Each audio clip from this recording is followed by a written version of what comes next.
pescatori a Venezia.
La mia ex scuola delle superiori, l'Istituto Tecnico Paolo Sarpi,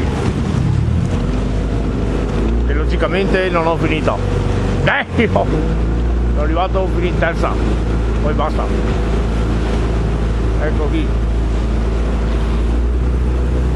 quella terrazza lì è la casa dei miei genitori, però si vede solo la terrazza.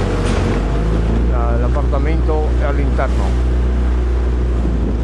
Queste sono dette le case del gas, perché una volta ci abitavano quelli che lavoravano al gas. Questa è quel palazzo lì, poi lì dietro vedete la casa del gas, vero? Questa è l'antica canottieri Querini, vedi? Ci stanno tutte le barche a vela, vedi? Le barche a remi, scusate, ho sbagliato.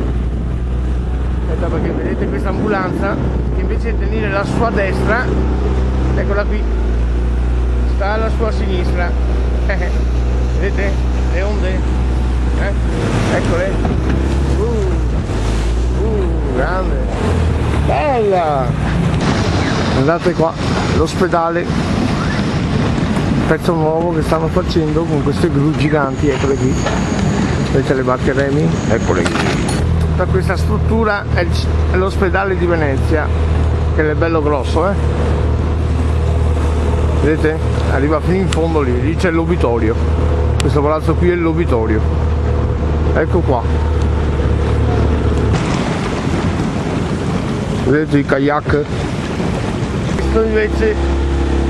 Quello invece è il cimitero di Venezia, l'isola di San Michele, dove tutti prima o poi andremo a riposare, vero?